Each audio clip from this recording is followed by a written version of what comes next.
Islamic scholar Mufti Muhammad Yusuf Tabi Hafizahullah Ta'ala, Fazile Madina University. أعوذ بالله السميع العليم من الشيطان الرجيم.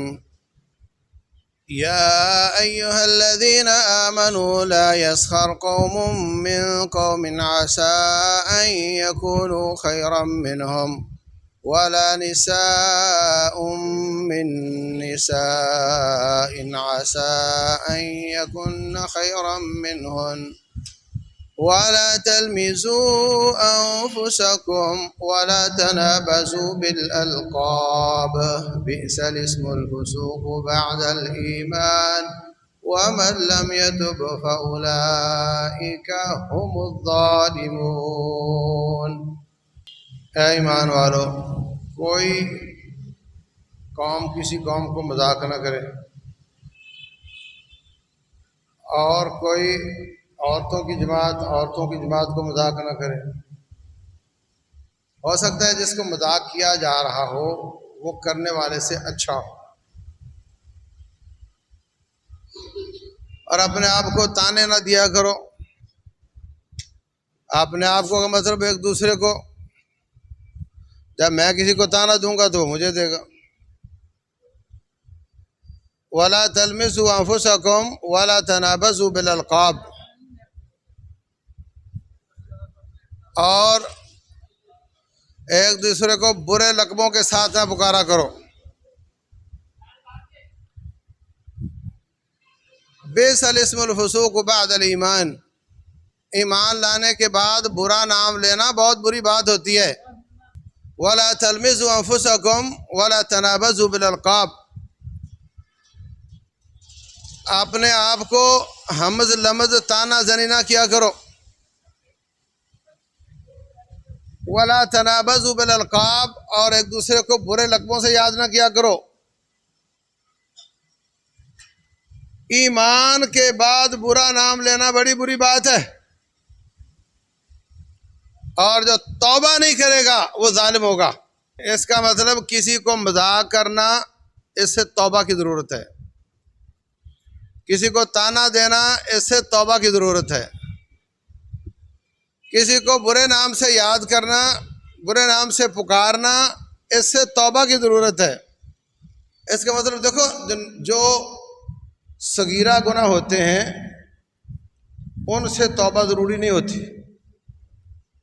آپ نے وضو کیا تو آپ کے گناہ دھل گئے، آپ نے 2 رکعتیں پڑھی آپ کا گناہ دھل گئے۔ توبہ ضروری ہوتی ہے کبیرہ گناہوں سے۔ اس کا مطلب کہ اس آیت میں جتنے گناہ بیان ہوئے ہیں وہ سارے کبیرہ ہیں،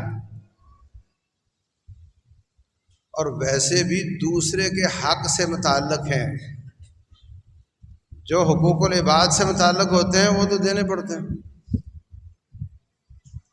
جو حقوق العباد سے متعلق ہوں وہ تو دینے پڑتے ہیں۔ پہلا جرم کیا بیان کیا؟ لا یسخر قوم من قوم عسى ان یکونوا خیرا منہم، کوئی کسی کو مذاق نہ کرے۔ ہو سکتا ہے مذاق کرنے والا ہیچ ہو، اور جس کو کیا جا رہا ہے وہ اللہ کے نزدیک اوپر ہو، کیونکہ اوپر اور نیچے کا فیصلہ کس نے کرنا ہے؟ کس بنیاد پر کرنا ہے؟ شکل دیکھ کر، برادری دیکھ کر، پائی پیسہ اور اختیارات دیکھ کر؟ کون اعلیٰ اور کون ادنیٰ ہے اس کا فیصلہ کرنا ہے اللہ تعالیٰ نے دل دیکھ کر، وہ دلوں کو دیکھتا ہے۔ ان اللہ لا ينظر الى صورکم، اللہ تمہاری شکلیں نہیں دیکھتا، ولا الى اموالکم، تمہارے مال نہیں دیکھتا، ولکن ينظر الى قلوبکم واعمالکم، اللہ دیکھتا ہے تو تمہارے اعمال دیکھتا ہے، اور دیکھتا ہے کہ کس دل کے ساتھ اعمال کیے۔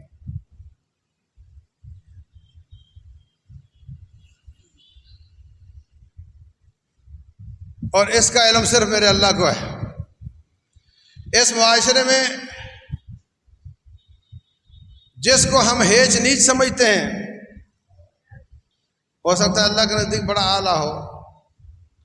رسول اللہ صلی اللہ علیہ وسلم درود پڑھ لو، اور درود پڑھ لو مسلمانوں، یہ فرض ہے، نہ پڑھو تو گناہ گار ہوتا ہے بندہ، اس میں سستی نہ کیا کرو۔ ایک آدمی فرمایا اس کے بارے میں تمہارا کیا خیال ہے؟ لوگوں نے کہا غریب بڑا سا ہے، اگر یہ رشتہ مانگے تو وہ اس کو رشتہ نہیں دے گا، اگر یہ کسی کی سفارش کرے تو اس کی سفارش رد کر دی جائے گی، اس کی کوئی وقعت نہیں، اس کا کوئی مقام نہیں۔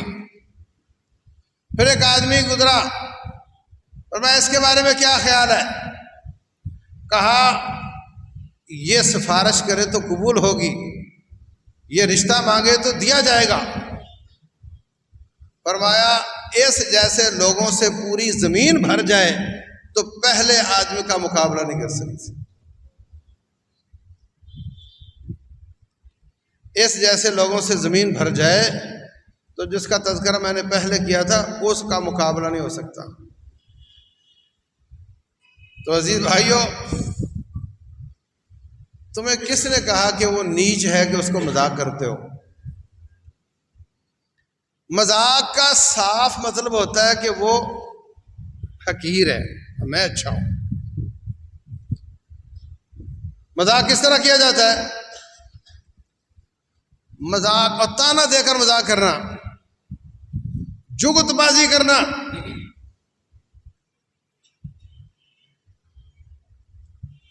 بعض اعمال انسان کے ہوتے ہیں جس کی وہ اصلاح کر سکتا ہے، اس کا تانا دینا، اور بعض چیزیں ایسی ہوتی ہیں جو انسان کے بس میں نہیں ہوتی، وہ اصلاح نہیں کر سکتا، اس کا تانا دینا۔ ان دونوں باتوں میں بہت فرق ہے۔ کسی کی چال ٹیڑھی ہو، کسی کی آواز لہجہ خراب ہو، تکیہ کلام غلط ہو، اس کا تانا دینا یہ بھی تانا ہے، یہ بھی کبیرہ ہے، یہ بھی غلط ہے۔ اس کی نقل اتار کے لوگوں کو ہنسانا یہ بھی تانا ہے، یہ بھی غلط ہے، لیکن وہ اپنی طرز بدل سکتا ہے، اپنی اصلاح کر سکتا ہے، وہ اس کا عمل ہے، اس پر تو تانا دے رہا ہے۔ یہ قدرے چھوٹی بات ہے، لیکن اگر تو تانا اس کے کسی ایسی بات یا ایسے کام یا ایسے وصف پر دیتا ہے، ایسی صفت پر دیتا ہے جس میں اس کا بس نہیں ہے، جس کی وہ اصلاح نہیں کر سکتا، تو یہ بڑی خطرناک بات ہے۔ مثال کے طور پہ کوئی کہے وجہ دیکھی تو نے اپنی، وجہ کس نے بنائی؟ ہاں اردو آتی ہے تو بتاؤ کس نے بنائی؟ بولے تیرے کان ایسے جیسے فلاں چیز ہوتی ہے، تیری ناک ایسی جیسے فلاں چیز ہوتی ہے، لنگڑے کو لنگڑے کا تانا۔ تو بھائیو، کوئی چیز خراب ہو تو چیز کو تانا نہیں ہوتا، اس کے بنانے والے کو ہوتا ہے۔ مکان کی دیوار غلط بنائی تو کس کو گالی جائے گی؟ اینٹوں کو، سیمنٹ کو، بنانے والے کو۔ جب تو کسی کے وجہ پر تانا دیتا ہے، کسی کی برادری کا تانا دیتا ہے، یہ ٹکے ٹکے کا آدمی ہے، میں اونچی برادری کا، جب کسی کی ناک اور کان کا تانا دیتا ہے، کسی کے رنگ کا تانا دیتا ہے، تو یہ گالی سیدھی رب ذوالجلال کو جاتی ہے، کیونکہ یہ ساری باتیں اس کے بس میں نہیں ہیں۔ وہ کالا سفید نہیں ہو سکتا۔ اگر آپ پیدا جب ہوئے تھے تو آپ سے پوچھا گیا تھا کہ کس برادری میں جانا چاہتے ہو، کس کو ابا بنانا چاہتے ہو؟ یہ سب میرے رب کے اختیار میں ہے۔ جب تو اس بات پر تانا دیتا ہے، اس کی برادری نیچی، میری برادری اوپر، تو یہ گالی رب ذوالجلال کی طرف جاتی ہے۔ بڑی خطرناک بات ہے۔ بہت خطرناک بات ہے. اور پھر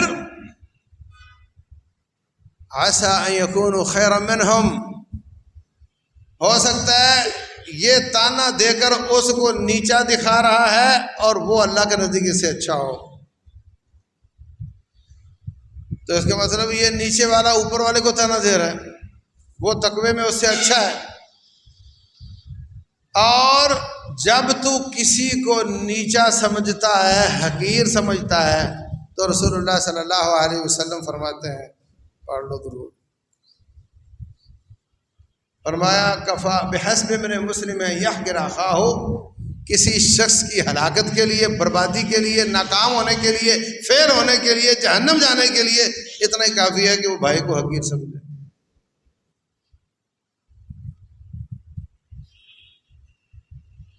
اس کو حقیر سمجھتا ہے. اور جو کسی کو حقیر سمجھتا ہے وہ لامحالہ اپنے آپ کو اچھا سمجھتا ہے، اور جو اپنے آپ کو اچھا سمجھتا ہے وہ تکبر کرتا ہے. اور جس کے دل میں ذرا برابر تکبر آ گیا جنت حرام ہے. فرمایا لا يدخل الجنت من كان في قلبه مثقال ذرة من کبر، ایک ذرہ تکبر بھی ہوا جنت میں نہیں جا سکتا. رسول اللہ صلی اللہ علیہ وسلم نے جب یہ بیان کیا، درود کی آواز نہیں آ رہی، بڑی تکلیف کی بات ہے. فرمایا ایک ذرہ برابر تکبر ہوگا جنت میں نہیں جا سکتا. صحابہ کرام پریشان ہو گئے،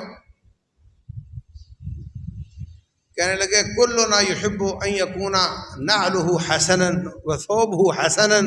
اللہ کے رسول یہ تو ایک صلی اللہ علیہ وسلم فطری سی بات ہے، ہم چاہتے ہیں کہ اچھے کپڑے پہنے، اچھی جوتی پہنے، اور اگر ذرہ برابر تکبر آ گیا تو جنت نہیں ملنی، تو ہمارا کیا بنے گا؟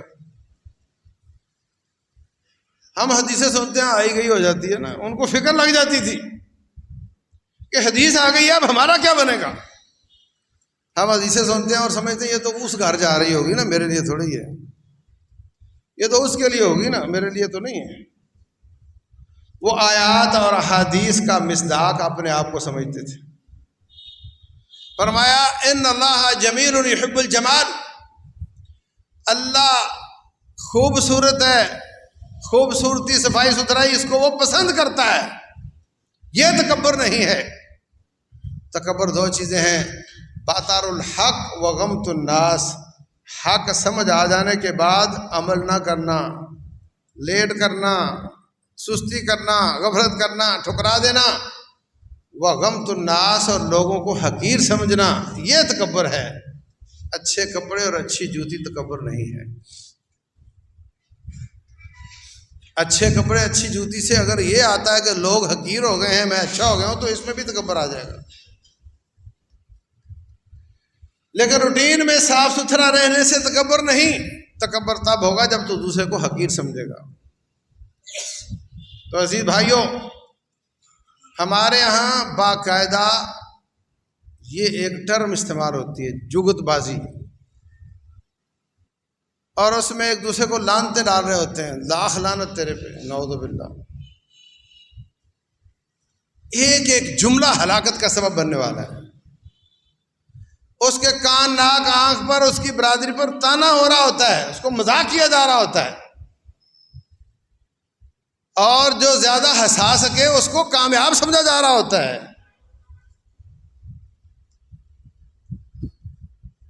اللہ تبارک و تعالیٰ کو گالیاں دی جا رہی ہوتی ہیں، تانے دے دے کر، اور لعنتیں ڈالی جا رہی ہوتی ہیں. رسول اللہ صلی اللہ علیہ وسلم فرماتے ہیں، فرمایا لعن المسلم کا قتل ہی، کوئی کسی کو کہے تیرے پہ لعنت ہے تو گویا اس نے اس کا گلا کاٹ دیا، یہ قتل کرنے کے برابر ہے. اور فرمایا اگر کوئی شخص کسی پہ لعنت کرتا ہے، اگر وہ حقدار نہ ہو تو لعنت کرنے والے پہ واپس آ جاتی ہے، اس کی ہلاکت اور بربادی کا سبب بن جاتی ہے. تو ہمارے معاشرے میں تانا زنی، برے القاب، الٹے نام، برادریزم، اس کی بنیاد پر دوسروں کو حقیر سمجھنا، اور لوگوں کے تخلیقی عیوب پر تانا زنی کرنا، کسی کی غربت کا، غریب کو تانا دینا، مذاق کرنا، یہ ایسے کبیرہ گناہ ہیں جن کو ہم نے گناہ ہی سمجھنا چھوڑ دیا ہے۔ یہ گناہ لگتا ہے ہی نہیں۔ کیا ہو رہا ہوتا ہے سیاست میں؟ بندر نچانے والے کے اوپر سر کاٹ کے عمران خان کا لگا دو، نیچے لکھو ہاں ہاں ہاں ہاں۔ نواز شریف کا سر لگا دو، نیچے کوئی اور ہو، نیچے لکھ دو ہاں ہاں ہاں۔ یہ سب کیا جا رہا ہوتا ہے، یہ سب ہم کر رہے ہوتے ہیں۔ موبائل سب کے ہاتھ میں ہے۔ او واہ بھائی واہ، اپنے سیاسی مخالف کی بات کوئی بری آ گئی، اس طرح کی مذاق والی آ گئی، پکڑو 10 کو بھیجو، وہ 10 گروپوں میں جائے گی، 10,000 کے پاس جائے گی، وہ آگے 10,000 کو بھیجیں گے۔ جھوٹ۔ رسول اللہ صلی اللہ علیہ وسلم فرماتے ہیں، میں معراج کی رات دیکھتا ہوں، ایک فرشتہ نے بڑی کینچی پکڑی ہوئی ہے اور وہ ایک آدمی کی ناک میں ڈالتا ہے اور گدی تک کاٹ دیتا ہے، پھر منہ میں ڈالتا ہے، گدی تک کاٹ دیتا ہے، پھر الٹے ہاتھ میں شروع ہو جاتا ہے۔ جب وہ ادھر شروع ہوتا ہے تو ادھر والا جڑ جاتا ہے، پھر وہ ادھر سے شروع کر دیتا ہے تو وہ جڑ جاتا ہے، پھر ادھر سے شروع کرتا ہے تو یہ جڑ جاتا ہے۔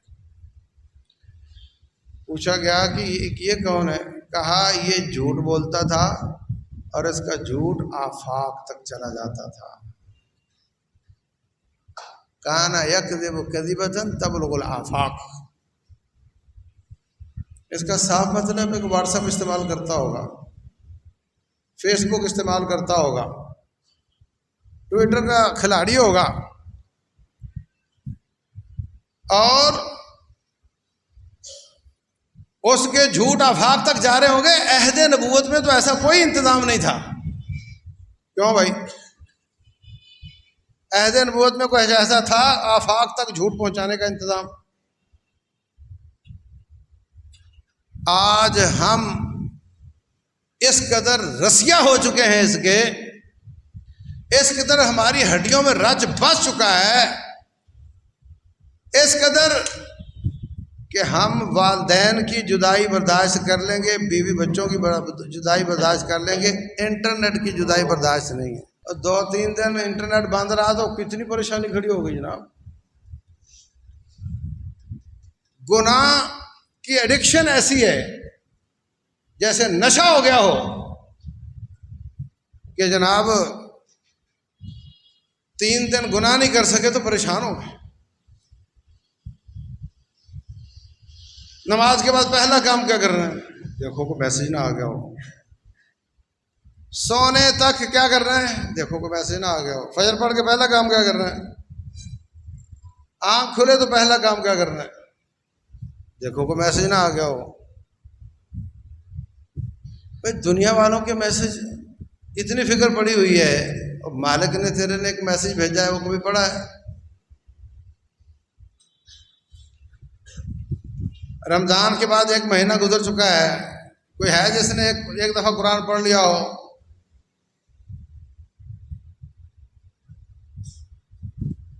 اللہ کا میسج سمجھ لیا ہو، 2 آیتوں کا مطلب سمجھ لیا ہو، اور رب کا میسج ایتھینٹک ہے، اور یہ جس کی فکر تمہیں لگی ہوئی ہے یہ جھوٹ ہوتا ہے، اکثر جھوٹ ہوتا ہے۔ کبھی محدثین یہ احتیاط کرتے تھے کہ خبر آئے تو دیکھو کہ کس نے بھیجی ہے، مجھے فلاں نے بیان کیا، اس نے فلاں سے بیان کیا، اس نے فلاں سے بیان کیا، اس نے فلاں سے، ان کے حالات دیکھو، ان میں سے کسی کا حافظہ کمزور نہ ہو، ان میں سے کسی سے کوئی جھوٹ کی عادت نہ ہو، نیک ہو، پاک ہو، تہجد گزار ہو، اگر اس کو حدیث بیان کرنے میں احتیاط نہیں آتی اس کی حدیث نہیں لیتے تھے۔ نوح بن ابراہیم بڑا نیک آدمی تھا، کہتا ہے میں نے دیکھا کہ لوگ قرآن کو چھوڑتے جا رہے ہیں، پڑھتے نہیں، تو میں نے صورتوں کی فضیلتیں بنا بنا کر لوگوں کو سنانی شروع کر دی۔ یہ صورت پڑھو گے تو یہ ملے گا، وہ پڑھو گے تو وہ ملے گا۔ نیک ہے، نیکی کی نیت ہے، مگر نبی پر جھوٹ باندھ رہا ہے، لوگ اس کو کذاب کہتے ہیں، اس کی روایت نہیں لیتے۔ اور جو ہمارے میڈیا کے ذریعے ہمیں روایتیں مل رہی ہوتی ہیں، اس کے راوی کیسے ہیں؟ ہاں، اور جو آپ کو پوسٹیں مل رہی ہوتی ہیں اس کا راوی کیسا؟ خبریں ہیں نا وہ بھی، اس کا راوی کیسا ہے؟ مجہول ہے، پتہ ہی نہیں کس نے بھیجی، کہاں سے چلی، کہاں پہنچی۔ دھڑ کسی کا، سر کسی کا لگاؤ، جو چاہو لکھ دو، دھڑ اور سر اسی کا، مگر آواز کسی اور کی لگا دو۔ سب کھیل چل رہے ہوتے ہیں، مذاق چل رہے ہوتے ہیں، جھوٹ باندھا جا رہا ہوتا ہے، اور ہم بس پکڑ پکڑ کے آگے بھیج دو، پکڑ کے ادھر فارورڈ کر دو، پکڑ کے ادھر فارورڈ کر دو۔ رسول اللہ صلی اللہ علیہ وسلم فرماتے ہیں جو شخص جانتا ہے کہ جھوٹ ہوگا اور اس کو آگے پہنچا دیتا ہے، وہ بھی اتنا ہی بڑا جھوٹا ہوتا ہے۔ اس میدان میں افراد پر جھوٹ باندھا جا رہا ہوتا ہے، جماعتوں پر جھوٹ باندھا جا رہا ہوتا ہے، حکومتوں پر جھوٹ باندھا جا رہا ہوتا ہے، عدالتوں پر، فوجوں پر، اپوزیشن پر، علماء پر جھوٹ باندھا جا رہا ہوتا ہے، صحابہ پر۔ امام علی کا قول ہے جناب، بندے بٹھائے ہوئے، ٹیمیں بٹھائی ہوئی ہیں حضرت علی کے قول بنانے کے لیے، جعفر صادق رحمہ اللہ کے قول بنانے کے لیے۔ جھوٹ، رواہ بخاری نیچے، نبی، اور نہ صرف یہ جرم بلکہ اس کی وجہ سے جو معاشرے میں بگاڑ آ رہا ہے، اس بگاڑ کا بھی جواب دینا پڑے گا۔ اس لیے عزیز بھائیوں، اپنے ہاتھوں کو روکو، اپنے منہ کو روکو۔ رسول اللہ صلی اللہ علیہ وسلم سے پوچھا گیا فتنہ ہوگا تو کیا کرنا ہے؟ فرمایا امسک علیک لسانک، زبان روک لو۔ اب ہماری زبان نہیں، ہاتھ بولتا ہے۔ الیوم نختم علی افواہہم وتکلمنا ایدیہم، منہ پہ تالے، ہاتھ بولتا ہے۔ اس ہاتھ کو روکنا پڑے گا، اور اپنی تلوار کو روکنا پڑے گا۔ جب مسلمانوں کی آپس میں لڑائی ہو تو رسول اللہ صلی اللہ علیہ وسلم فرماتے ہیں کون کا ابن آدم، وہ جو آدم علیہ السلام کے دو بیٹوں کا جھگڑا ہوا تھا، ایک نے کہا میں تجھے قتل کر دوں گا، دوسرا کہتا ہے میں دفاع نہیں کروں گا، اور میں جس نے کہا تھا دفاع نہیں کروں گا اس جیسے ہو جاؤ۔ کیوں دفاع کیوں نہیں کرنا؟ اس لیے کہ میں سمجھتا ہوں میں حق پر ہے، وہ سمجھتا ہے وہ حق پر ہے، دونوں اپنے آپ کو حق پر سمجھتے ہیں، دونوں ہی حق کی وجہ سے دوسرے کو قتل کرنا چاہ رہے ہیں۔ اس لیے تم دونوں حق پر سمجھو اور اپنے ہاتھ روک لو، فتنہ کم ہو جائے گا۔ فرمایا لکڑی کی تلوار بنا لینا۔ فرمایا اس فتنے میں کھڑے ہونے، چلنے والے سے کھڑے ہونے والا، کھڑے ہونے والے سے بیٹھنے والا، بیٹھنے والے سے لیٹنے والا زیادہ اچھا ہوگا، کیونکہ جو بھی حرکت کرے گا، جو زبان کھولے گا، جو کچھ کرے گا، فتنے میں بڑھنے کا، بڑھاوا دینے کا سبب بنے گا۔ تو یہ فتنہ ہے۔ اسلامی نظام کے مطابق حکمران کے خلاف کھڑے ہونا خروج کہلاتا ہے۔ یہ ڈیموکریسی ہے جو مختلف قسم کے انہوں نے قانون بنائے ہوئے ہیں، جی ان کو یہ احتجاج کی اجازت ہے، پھر وہ احتجاج کی اجازت ہے، غیر فطری اجازتیں، اور بعد میں پھر آ جاتے ہیں اپنی اصل جگہ پر، پھر وہ کسی بہانے سے اس اجازتوں کو ختم کرنا اور لوگوں کو نیچے بٹھانا چاہ رہے ہوتے ہیں۔ پھر ہم کہتے ہیں بڑا ظلم ہو رہا ہے، ظلم ہو بھی رہا ہے مگر ہم نے بھی کم نہیں کیا ہے۔ ہم نے بھی بڑا ظلم کیا اپنی جانوں پر. تو اللہ تبارک و تعالیٰ کے سنہری اصول ہیں، ان کے مطابق اپنے آپ کو روکو، محتاط ہو جاؤ. بعض لوگ کہتے ہیں جی میں تو سچا ہوں، میں تو بولوں گا. ہاں، وہ جو چگلی کرتا ہے وہ بھی سچا ہے نا، اور چغل خور سچا ہے کہ نہیں؟ اگر جھوٹا ہوا تو بہتان ہوگا. چغل خور سچا ہے نا، مگر منع کیا ہے، منع کیا نا چگلی سے، مگر ہے وہ سچا. اور رسول اللہ صلی اللہ علیہ وسلم جا رہے ہیں، آپ کی سواری ڈر گئی، فرمایا قبر والوں کو عذاب ہو رہا ہے. پوچھا گیا کیا وجہ ہے؟ فرمایا یہ چگلیاں کرتا تھا. کبیرہ ہوا نا، یہ چگلیاں کرتا تھا، اس لیے اس کو قبر میں عذاب ہو رہا ہے. پوچھا گیا چگلی کی کیا تعریف ہے؟ فرمایا ذکر کا اخاک بما یکرہ، اپنے مسلمان کے لیے ایسی بات کرنا جس کو وہ ناپسند کرتا ہو. اب آپ مجھے بتاؤ کہ آپ کی باتوں کو جس کے خلاف بات کر رہے ہو وہ پسند کرتا ہے سچ، مگر بولنے کی اجازت، اور سچ کا سچ ہوتا ہے مگر ہر جگہ بولنے کا نہیں ہوتا. بعض جگہوں پر جھوٹ سچ سے زیادہ ضروری ہوتا ہے. ہاں، بات ہضم ہو جائے گی. فرمایا اگر دو گروپ ہیں ان کو جھوٹ بولو اور قریب کر کے سلو کروا دو.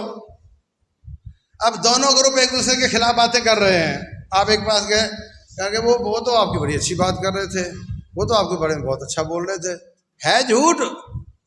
نبی صلی اللہ علیہ وسلم فرماتے ہیں یہ ٹھیک ہے. یقول خیرن وینمی خیرن. ادھر گیا، جا کر کہا نہیں تو بہت باتیں کر رہا ہے، وہ تو تیرے بارے میں اچھی باتیں کر رہا تھا. دونوں کو ٹھنڈا کر کے سلو کروا دی. اور اگر سچ بولے دونوں کے سامنے جا کر، سچ ہر جگہ نہیں ہوتا. اس لیے رسول اللہ صلی اللہ علیہ وسلم کئی اصولی فیصلے آپ نے چھوڑ دیے حالات کے مطابق. فرمایا میرا دل چاہتا ہے ابراہیم علیہ السلام کے بنیادوں پر کعبے کو کھڑا کروں، اور جو گلائی والا حصہ ہے اس میں سے پہلے 3 صفحے کعبہ میں شامل کر دوں اور اس کے 2 دروازے بنا دوں. لولا ان قوم کی حدیث واحد بکفر، لیکن عائشہ مجھے ڈر ہے کہ تیری قوم بدک جائے گی، اس لیے میں کعبہ کو قواعد ابراہیم پر کھڑا نہیں کر رہا. فرمایا کون مجھے جسٹیفائی کرے گا؟ من یعذرنی فی رجل عاذ رسول اللہ باہلہ، بخاری شریف میں ہے. عبداللہ بن ابی بن سلول نے میری گھر والی پر الزام لگایا ہے، اس نے مجھے تکلیف دی ہے، اگر میں اس کو قتل کر دوں تو کون میرا ساتھ دے گا؟ ابھی اسلام لے آیا تھا تو چیم گوئیاں شروع ہو گئیں. اس کے قبیلے والے کہنے لگے، دوسرے قبیلے والے کہنے لگے ہاں بالکل بالکل اس کو قتل کریں گے. وہ کہنے لگے تمہیں پتہ ہے نا تمہارے قبیلے کا نہیں، اس لیے کہہ رہے ہو. اور تو منافقوں کا ساتھ دیتا ہے، اور تو منافقوں کا ساتھ دیتا ہے. باتیں شروع ہو گئیں. آپ نے ٹھنڈا کیا اور اس ظالم کو سزا نہیں دی. نبی صلی اللہ علیہ وسلم کی ذات پر حملہ ہو اور وہ اپنا انصاف نہ لے سکیں، اس لیے کہ یہ اس وقت میرے نقصان دہ ہو سکتا ہے. یہ بھی بڑا خبط ہوتا ہے لوگوں کو. بہت بڑے فیصلے معیار کے خلاف کرنے پڑ جاتے ہیں، اس سے بڑی مصیبت کی وجہ سے، اس سے بڑی مصیبت کے بچنے کے لیے. حضرت عثمان رضی اللہ تعالیٰ عنہ کا بدلہ لینے لگے تو جناب پیچھے قبیلے کھڑے ہو گئے جن کے وہ بچے تھے، نہیں لیا گیا. حضرت معاویہ رضی اللہ عنہ بڑا کہتے تھے میرے بھائی کے خون کا بدلہ دو، اور جب ان کی حکومت آئی وہ بھی بدلہ نہیں لے سکے. امیر المومنین علی بن ابی طالب رضی اللہ عنہ کو شہید کیا گیا، کون بدلہ لے سکا؟ تو میرے عزیز بھائیوں، حق سچ بات درست ہے، مگر حق سچ ہر جگہ نہیں ہوتا۔ اگر اس سچ کی وجہ سے فتنہ بڑھ رہا ہو پھر اپنے ہاتھ کو اور اپنی زبان کو روکنا پڑتا ہے۔ اس لیے اس فتنے سے بچو، اپنی اولادوں کو بچاؤ، اپنا دین بچاؤ، اپنی آخرت بچاؤ، اور ان ظالموں کو جن کو کرپٹ کہتے ہو، چور کہتے ہو، ان کے لیے دعائیں کرو، اور اگر کوئی موقع ملے تو ان کو اشتہار تشہیر کے بغیر ان کی خیر خواہی اور نصیحت کرو۔ یہ طریقہ ہے رسول اللہ صلی اللہ علیہ وسلم نے بتایا، اور یہ طریقہ نہیں کہ اس کا اشتہار بنا کے لگا دو اور اس کے پھر سائیڈ افیکٹ ہیں اور اس کے پھر نقصانات ہیں، پھر فتنہ بڑھتا چلا جاتا ہے۔ اور آج باہر سے کوئی نہیں آیا، ہم نے فتنہ خود ہی اتنا بڑھا دیا ہے کہ ملک اپنے نازک ترین موڑ پہ کھڑا ہے۔ اللہ تبارک و تعالی سمجھنے اور عمل کرنے کی توفیق عطا فرمائے۔ وما علینا الا البلاغ۔